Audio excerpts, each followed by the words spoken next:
আসলে এটা তো চিন্তা করলে তো এটা খুব অদ্ভুত এক অনুভূতি। এটা চিন্তা করা যায় একটুকু একটা আপনার 4 ফিট বাই 6 ফিট একটা জায়গার মধ্যে কিভাবে একটা মানুষকে আপনার মাসের পর মাস বছরের পর বছর রেখে দেওয়া হয়, এটা চিন্তা করলে আসলে এটা তো মানে আমার তো মনে হয় একটা সুস্থ মস্তিষ্কের মানুষ মনে চিন্তাই করতে পারবে না। এটা আমিও চিন্তা করতে পারছি না এটা অ্যাকচুয়ালি। তো অনুভূতি এটা আসলে প্রকাশ করার মতো না। এটা আমরা দেখতে আসছি এমনি, কিন্তু বাট এটা যদি আপনার প্র্যাকটিক্যালি যদি এটা কেউ ফিল করে, এটা আমার মনে হয় এটা কেউ পাগল হয়ে যাবে।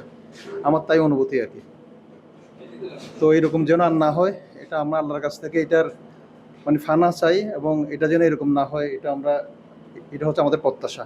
এই বাংলাদেশে এটা হচ্ছে আমাদের প্রত্যাশা।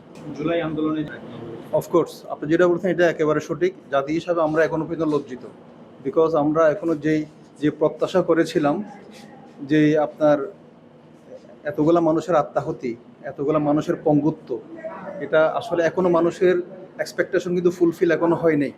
আমি প্রত্যাশা করব এই সরকারের কাছে এটা যেন অতি অতি দ্রুত, এইখানে কোনো পলিটিক্স বা অন্য কিছু বাদ দিয়ে শুধুমাত্র দেশের স্বার্থে এই জিনিসটাকে আপনার জুলাই গণ আন্দোলনটাকে এক পরিপূর্ণভাবে আপনার অ্যাপ্লিকেশন করা উচিত, এটা আমি মনে করি।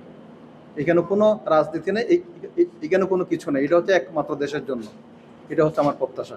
ভালো হয়েছে করাতে, যে আমরা এগুলো দেখতে পারতেছি। এমনকি আমরা না শুধু, প্রজন্মের পর প্রজন্ম এগুলি আয়সা দেখবে, আর কি হয়েছে কি করছে এগুলো অনুভব করবে, সবসময় ফিল করবে যে তার আমলে কি কি স্বৈরাচার হয়েছে আর মানুষকে কিভাবে কিভাবে কষ্ট দিতে আয়না করে।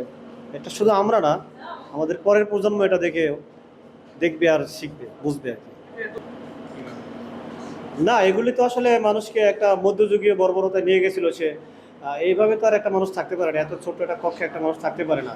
এটা মানুষের নির্মমতার একবারে সর্বশেষ যেটা সমস্ত কিছু সে দেখাইছে। এটা ভালো হয়েছে, এটা দেখাতে মানুষ আমাদের জন্য ভালো হয়েছে। আমাদের পরের প্রজন্ম এটা সে বুঝতে পারবে।